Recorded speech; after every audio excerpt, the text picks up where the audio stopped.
Big data is a topical issue right now because we are at a crossroad in terms of technology. For the first time in industry, the volume of information we have combined with the analysis capabilities are joining together to create a possibility for massively improving the passenger's experience.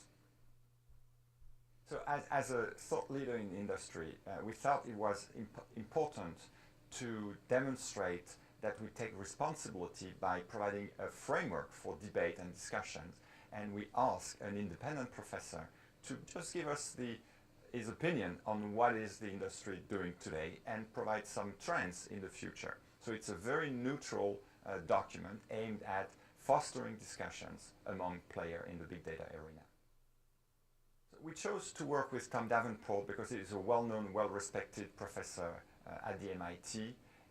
Has the knowledge of the domain, and we had a good personal contact, so it was easy when we went to America to brief him. We spent a couple of hours with the team to discuss with him. We felt that there was good personal contact, good fit in terms of the way we want to approach this problem. And also we wanted to have external people, external companies involved in this paper, and we provided ideas of people who or company could be interested.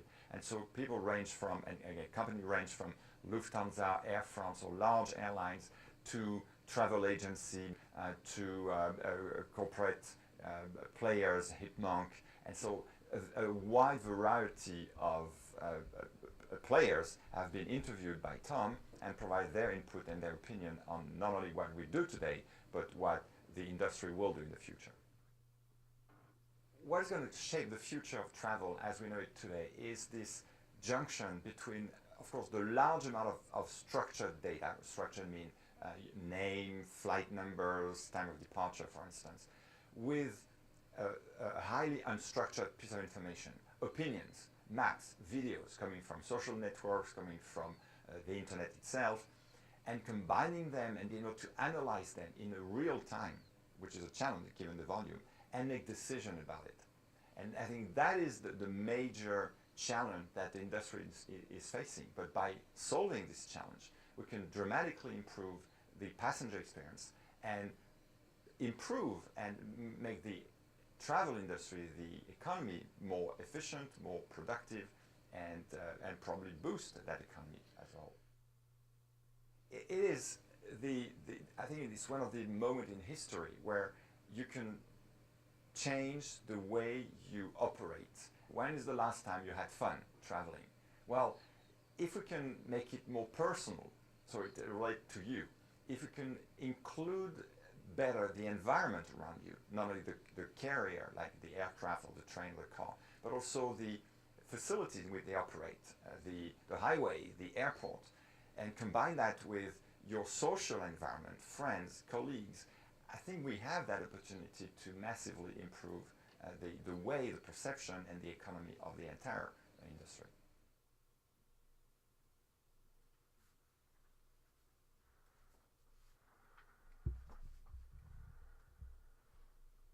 I'm back. So Amadeus does an amazing job with this research. And if you notice here, they've did a major study in 2000, a global study revealing how big data will transform the hospitality industry. And that's what we are starting to learn. This is one of the first studies ever done on the subject. We are still infant and new, and we're talking about the big guys being infant and new, right? The major corporations, and let alone someone like Pictured Rocks, who are actually doing that with his cruise business, of really having big data to drive decisions. But now we're talking again instantaneous, timely, regular, immediate, and eventually 2020. Our goal should always be how we're going to use stuff right now to make decisions right now kind of idea. So regular part of our business, certainly incredibly important. Welcome back as we continue to talk about this great subject of how market research is going to be utilized for us in our industry. And so much of research in other classes that you've had, I know you're doing that kind of thing, but here we're going to use all that information. I always say, technically for me, the marketing class should be the very last class, because we're going to use everything you used in every other class, and now we're going to pull all that together. So don't be surprised in your information systems class. Don't be surprised that you'll use information from your law class. Don't be surprised you'll use information from an intro class. All of those things feed us in marketing because we need that information to be as best as we can. So remember, we left off. We're here in the assessment process. And again, Chapter 6 will introduce the formal strategy concept.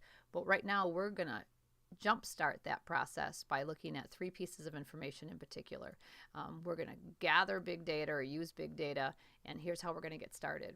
First, again, how an organization should get started is they have to figure out first what they want to know, what do they already have or don't have, right? And then even if we have it, is it reliable and valid? And then finally, what do we need then, and how are we going to get there? It's as simple as that. So utilizing the chart I introduced to you last time, for an organization, it's simple as a table. What's the information we want to learn? Where is it? Do we have it? Do we not have it? Is it good data, right? Is it valuable to us, or do we need to go get it? And what's our process for doing that? So every organization should have a market research plan. Again, introduced in the last set of slides. And then in that plan is telling us how we're going to get there and how we're going to take this overwhelming thing that we haven't been very good at and break it down step by step. So in this process, again, we're looking simply at those assessment areas. In particular, let's talk about quality first. So your objective this week is to do 3 primary research studies, all related to the site you and I have agreed upon for your marketing plan. And you're going to start to gather data about them and their competitor, at least one competitor. And in our real market plan process, we would do as many competitors as we have. In this case, I know if you can analyze one competitor really well, then you can analyze 10. So I want you to learn the process and get us through this market planning process. So in this case, recognize slightly not real because I'm only having you look at one, but you are welcome to look at more than one and get that better sense, and you can see other student plans that have done the same. So we're going to look today at quality assessment, the social assessment, and a competitive assessment. And those 3 assessments we're going to go out, gather the data, put it into a table form, and have really 3 pages that are incredibly powerful pieces of information for an organization. And that's us going out to gather the data directly that exists out there and learn from that. So let's walk through each one of these, and this week's assignment is for you to do these 3 assessments. So starting with the competitive assessment, we are going to take a couple steps. One is it allows us first to explain it, strategically plan, and get detailed information about our competition and about us. And we're going to do that in a variety of ways. And you don't have to do all of these things, but in a real world scenario, we would go to that competitor in person. We would call them by phone. We might email them. We might get on the internet. There are going to be a lot of different ways we gather the information. And we're going to look at various variables, and that will change based on the market plan you are doing. But we want to know their kind of offerings, the services they provide, their pricing, what kind of marketing materials they have, their consumer feedback kinds of things. But we want to understand as much about our competition as we can. In my perfect world, we go and visit that site and do all of the other things, because the better in tune I am with my competition, the better I am able to position my own agency for the future. In this case, because you might be doing a marketing plan for an agency you don't know, you have to do a more formal gathering to begin with about your own organization. So in essence, you're analyzing your organization on these variables as well as a competitor. But the reason we do that is because it's going to give us insight about our target market selection. It's going to give us a means for establishing our competitive advantage and help us understand how we are different from our competition and what we should be capitalizing on. It's going to give us critical information for pricing. And my rule of thumb is I am not doing anything in marketing. If I'm working with an organization, we don't do anything until we do a competitive analysis. And that competitive analysis is really now broken into a social analysis, a quality analysis, and competition directly. So know that it's that important. And how we do it is first we identify our competitors. When we identify our competitors, we're looking at maybe direct competition and or indirect competition. And I know our chapter explains this better, but it's as simple as if I'm a golf course, then chances are I'm competing directly with other golf courses because we think like the consumer. Whatever the consumer is thinking, that's who our competitor is. So if our consumer is sitting at home right now saying, geez, I want to go golfing today, I don't know if I want to go to the country club or I don't know if I want to go to this private club. That would be a logical process. But let's say you are something that doesn't have a direct competitor like that in the market, like bowling.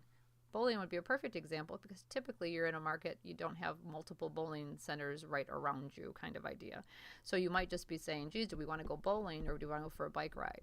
Or do we want to go to the movies instead? Movie theaters would be another example. It's not like there are a lot of competition in a market for standard movie theaters, but you are competing with other kinds of choices. Thank you for my coffee. This is important. Hope you have a nice beverage too. So when we look at direct and indirect competitors, I'm asking you to just pick one. Whether it's a direct or indirect, all depends on the type of organization you are. So with that, what I want you to do is identify your organization and your competitor. And in this case, we're not doing a benchmark analysis, but we would do that in an organization, look at the leader in our field. So maybe if I go back to the bowling center example, I'm going to look at the best bowling center in Michigan or the United States and model and see what they're doing to that. Disney is often benchmarked against our industry overall. People look at Disney and measure and monitor Disney so they can get ideas about how to make changes to their operation or to their marketing or to whatever they do in their business. So with identifying competitors, we typically look at benchmark leaders in the business, but direct competitors are really what we're trying to analyze here. So if your marketing plan is with a fine dining restaurant that you're writing your marketing plan for, I'd want you to think of who in this market is our number one competitor, because there are people at home going, hey, do you want to go to this fine dining place or this fine dining place? And if they're making that consideration, they're considered your competitor. So I'll help you pick that competitor if you need that assistance or you want to run it by me. But garbage in is garbage out. You pick a bad competitor, this is a useless exercise. So you want to make sure you pick the appropriate competitor. Second is we conduct the analysis. And again, as already identified, you may do a variety of things. I am not going to tell you what you have to do because if it's convenient for you and you want to do a site visit and you can learn the information more valuable, go do a site visit. But you don't have to do a site visit. You don't have to make a telephone call, but I think you already heard your telephone data and there might be some opportunities here that what you could learn from the organization. So you might call them. You should look at their website. You should be looking at their social sites. And other online kinds of sources they might be on. So variety of methods. Do your best not to rely just on one, even though the internet is the easy way to do that. It is not inclusive of all information. So even by making a phone call, talking to people who've been there, etc., you might gain a lot of insight. So identify your competition, conduct the analysis, and then evaluate the information. So this section of your marketing plan as you begin it should have, and if you've seen past samples of those student plans, you'll notice they'll have the information analyzed, presented in some type of table format, and then they might have a paragraph or some bullet points under it that shares with the people reading the plan what they thought of that plan. So what kind of conclusions they would make from the data they saw. Not all that different from the example I gave you from the TICOM one in the earlier section.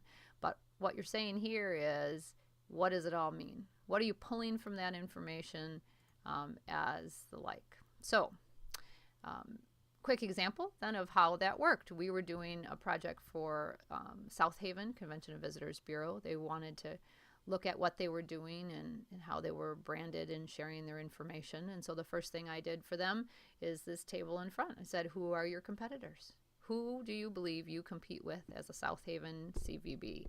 And the purple X's represent those organizations that they benchmarked or they wanted to look like and felt like a Detroit, a Traverse City, a Lansing, a Grand Rapids, Experience Grand Rapids. But their competitors were truly the beach towns. So we looked at the benchmarks, who they are aspiring to or ones they looked up to in terms of how they represented their CVBs. And then we looked directly at who the competition was. And we looked as far north as Pure Ludington, to Grand Haven and Holland and Saugatuck and Benton Harbor, that those were really their competitive set. So again, if this was you doing the marketing plan this semester, I would ask that you do one competitor of those. If you choose to do more, that's kind of value added, I say, and I would certainly support that. Again, not real to be just one competitor. It is real to say, who are they? How many are they? And in this case, there were 5 others that really we would look at, including Kalamazoo, which was not a beach town, but in that vicinity and someone they wanted to look at. So a competitive analysis does just that. It looks at who are your competitors and then what does that information say. So in this case, this was a marketing plan for the Grand Rapids Public Museum and their competitors. So the first column is your agency, and the remaining columns are the competitors. So in this case, the Public Museum's competitors were the Downtown Market, the John Ball Zoo, City Flats, and Fred Meyer Gardens. So those 4 competitors, this individual decided to look at several pieces of information related to their competition. So the left-hand column was, what was their size? What did they charge? What segments did they serve? Did they have parking and valet? What kind of food and beverage did they have? What kind of special features? What kind of policies and restrictions? And what did TripAdvisor say? You need to decide the left-hand columns, and you need to decide who your competition is. So in your case, this would be a 2-column presentation. It would be, if you were the Public Museum, you might just look at the Downtown Market if that was your number 1 competitor. In this case, this is a coffee house, and they did a marketing plan for Lemon Jellos and out of Holland, and they looked at JP's Good Earth and Wake Up Cafe as the 3 competitors, and they looked at size. They wanted to look at the brand logo. They looked at basic products, hours of operation, online menu availability, location, their mission statement, and the type of guests. So you can see their left-hand column was very different than the other Public Museum one, and even the format that they did it in, but it's all in one table, which is the key. Present the information in easy to understand, simple format, so anybody could look at this and understand what's going on. Licari's is a restaurant. They looked at other Italian restaurants in the market, and again, did it by number of seats, their services, their prices, their products, target markets, hours, and then support information about where they were. On another level, this was an entertainment or an event, a running race that the National Cherry Festival does, the Festival of Races, and they looked at other races that are around the state that other people would be looking at. You know, I'm looking to run the Cherry Festival race, or I'm looking to run the Bayshore, or I'm looking to run Fifth Third Riverbank. And so they did this again by distances they had, the number of people, rates, exposition, training schedules, post-race activities, prizes, and medals. Completely different variables they analyzed because they needed to think like the market. What kinds of things would they be considering, and what do we want to compare across? So they even looked at website design on theirs. Competitive assessment for John Ball Zoo. They looked at Craig's Cruisers, the Children's Museum, and Fred Meyer Gardens. Again, not another zoo in the market. So these are indirect, but direct to the zoo because of their offerings. Services, prices, products, target markets, hours, etc.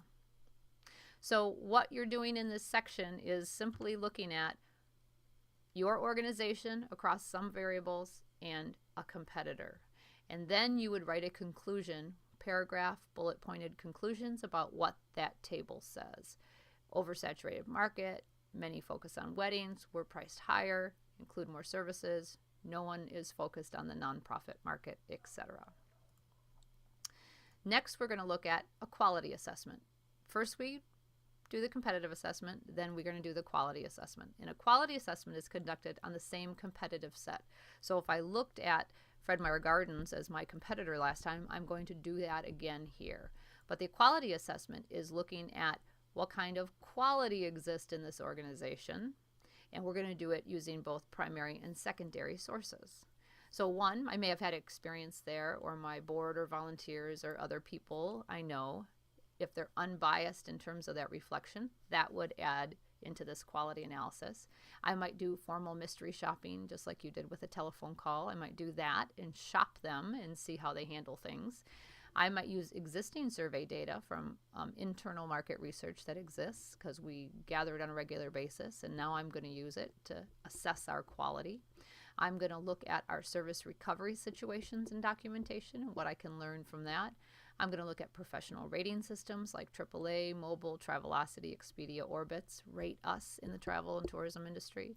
Or I'm going to look at other consumer-based online social sites like Facebook comments on all our sites, TripAdvisor, Yelp, Urban Spoon, wedding planners, etc. So my job here is to take as much information as I can to analyze the quality of our establishment. And we're doing that more on a secondary data information gathering than primary. We used to do this solely primary. I would go in and analyze all my competition because we didn't have as rich of information online. Now what we need to be concerned about are consumer-based online social sites that might not be as reliable. But more and more we can filter through that to see what is valid and reliable, but certainly the professional rating systems are. So again, it's going to generate insight regarding the quality of the experience from both internal and external sources, and that quality of the data generated from this is incredibly important. All three of these pieces of information, competition, quality, and social assessments, are going to feed our decision making in this marketing plan. So going back to the example, I picked my competitors last time, but now I'm going to look at them in this example in a second to show you what I'm going to do with that information from a quality standpoint. So I'm going to look at AAA and their rating systems, and this shows how hotels and restaurants are only evaluated in AAA, but it says, again, their rating scale and what that means. I might look at Mobile Travel Guide about what 1-star versus 5-star rating means, but they're assessed as well. And then the different sources, you can see here what it means to different places. Travelocity in the first column, Expedia in the second, Orbitz in the third. They all have a 5-star rating system too that is slightly different than what Mobile's 5-star is. So if it gets a star rating, you want to understand what that star rating means in those sources. So that's one source. TripAdvisor, as you know, will list a whole bunch of things. So for our competition and ourselves, when we're South Haven CVB, we're going to look at TripAdvisor and see what it says about us versus others. And we're going to see the star rating systems. You can note here 4.5, here in terms of 5 here in relation to different parts of our organization and how it's viewed. I can click on then comments by people and look at these reviews specifically, and I'm going to want to do that. If this is about me and it's about my competition, I need to really analyze this data on a regular basis. So the travel forums also talk about a rich body of knowledge here that talks about things people like and don't like, and it gives us insight without ever having to do our own primary research study. It's there, it's secondary sources that other people have gathered that I need to utilize. Yelp is the same thing. You can see Yelp's rating system and how they view things in our area and what customers are saying about those experiences. And again, I'm going to look at my area and I'm going to look at that competitor's area. Here is an example of a restaurant having Yelp and TripAdvisor, and we can see quickly what people think about it. Here's Urban Spoon rating, and they give a percent. That this Vitale's Pizza gets 100%, but I'd want to know how many people did that. If it was one person giving it 100%, it's a little different than 500 people giving it 100%. So we'd want to know a little bit more information, but you can see how quickly we can ascertain, right, how people have viewed establishments, and we see if this is our facility, we might have an opportunity here that we need to grow a little better. We might have a quality issue that we're going to first need to take care of in our marketing plan if I even want to compete with these places. Here's another example of dairy freeze and one competitor. And this is, again, this is a quality service assessment of looking at Yelp, Urban Spoon, and Facebook in this case, and looked at the review scores given, and they also put in here the number of reviews. What a critical piece of information again, because I'm going to put more weight on something that gets 92% and has 292 votes versus something that has 100% but only 18 votes. So I see where the emphasis is. So we see here, competition-wise, we're probably pretty alike in terms of the consumer's review of our quality. So, but great insight in a kind of a different way of presenting the information. So either way, you can present the information a lot of different ways, and I don't want to tell you it has to look like this, but the goal is to look at quality across all of these different ways we can review it, and what do we think about it.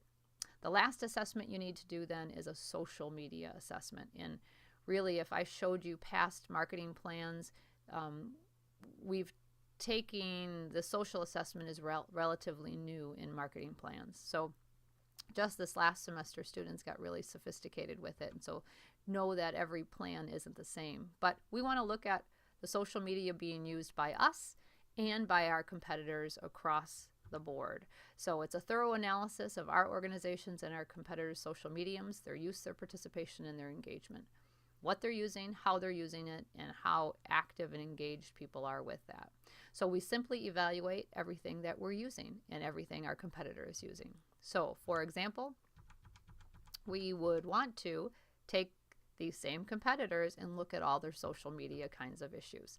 So I'm going to look at our Twitter account. I'm going to look at our Facebook account. I'm going to look at our Instagram account. And I'm looking at ours first, and I'm noting how many people we're following, how many followers we have, how frequent our posts are, and the type of posts that get feedback or comments or sharing.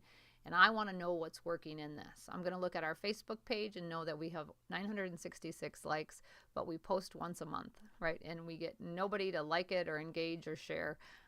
But that's going to be my assessment. So I'm assessing all of our social sites. So in this example, here's how we looked at the social sites across our organization and all of those competitors we identified.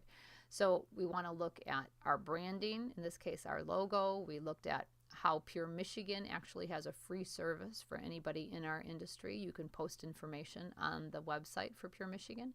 So this looks at participation there. Then we would fill in the blanks about the type of messages we're doing, the frequency of our messages, what kind of cost to visit, the number of messages, the markets that we serve. You can tell who we're talking to on those social sites. And then simply down here quantifying how many people are on our competitors' sites versus ours. So if you look here as an example, we have 800 Twitter followers, but Ludington has 1,700 Twitter followers. And we look at someone like Grand Haven has 2,400 followers. They have 4,000 Facebook likes, and we only have 966. So automatically, I hope you can see, we might set some goals or objectives. If social sites are so important to the tourism industry, we have to do two things. We have to get people on them, so likes, right, or followers, but we also have to get people engaging in them and us to use them. So it's not just an issue of number of people. The National Cherry Festival has 50,000 people on their Facebook page, but if they're not doing anything with it and engaging people, it doesn't really matter. It's a double-edged sword. Engagement, participation kind of idea, and you got to get people on it, because if I have 10 people on it and they might be really engaged, that's not a big enough kind of following. So I automatically see how we can set some objectives as I learn this information. So again, Lemon Jellos, here's an example of what they evaluated from a social media site. They looked at mission, type of messages, frequency of messages, markets they're talking to, and likes. So for example, they have 6,000 people on their Facebook page for this coffee house. 6,000, but a whole CVB had 800, right? But their competitor, Good Earth, only has 259. So you can see they're not a high social use system. We are. It is absolutely, in this case, if I look at this alone, it's one of our strengths. We have an active community of social followers, and we're pretty frequent, 1 to 2 per week, but not as frequent as JP's, which is interesting. So I'd want to look at who and what they're doing, because maybe we want to increase frequency in this case. We have strong numbers. Now what are we doing with our messaging? Festival of Races, social media assessment again for the running race at the National Cherry Festival. Again, 50,000 Facebook likes on the general Cherry Festival page, and they do Facebook posts a week, 5 to 10 on average, but how many are festival of race, running race oriented, which is a little different because the Bayshore Marathon is just about a running race. And does the Cherry Festival need a separate page just for the race, or if they're going to embed it with the festival overall, what kind of attention are we getting there, kind of idea. So do they use Instagram? Again, are they using Twitter? They're not even using Twitter. They put all their energy into Facebook. And is that a certain market segment served by Facebook? Well, we have data that we know who uses Facebook. And if that's who we're targeting, then okay, that makes sense. But if we're missing some markets here by not, this might identify a marketing objective for us. So looking again, here's another one for breweries, and we're the Perrin Brewing Company here, and this is more about what founders Hopcat and the Green Well are doing, who we viewed as our competition, right? This is a student plan, and you can see the difference is Founders has 102,000 people on their Facebook. Pretty amazing, right? And how many likes they have, how many followers they have, etc. So pretty interesting to see what kind of social media is being used, but not only by us, because that's insightful. We don't analyze that. We just all started doing it. Oh, get a Facebook page, get an Instagram page, etc. But what are we doing with it? And what kind of effect are we having? We need to be more strategic about it. So the first thing is to gather some data about it. Here's one for the intersection and competitors they viewed and the 3 simple sources that they engage with. And again, great information being gleaned quickly about social media in a different way. So Facebook and Twitter are used by all those assessed. So-and-so has more fans and likes and encourage more than others, etc. So it's your turn now. The introduction here was to look at, and our textbook doesn't do a good job with this, because if you even look at the template in the textbook that I shared with you here, is it looks different here because it should look different. This is 7 years later, and that assessment should have evolved, and we are expanding and changing in what we look at in terms of marketing all the time. So to be a better strategist and move into our strategy chapter, we're going to gather some market research data this week. 3 pieces of market research. I need you to do a competitive assessment, a quality assessment, and a social assessment. I'll be talking to you this week on our phone appointments to confirm which site you're going to do your marketing plan for and with, and then answer any questions related to the assessments. But good luck. I'm excited to have you gather your data, because that data will drive decision making, and it'll be a great contribution to your site and the marketing plan, because I could almost 100% guarantee no matter the site you pick, they're not doing these assessments, and they need to. So happy day. Good luck this week. Can't wait to talk to you.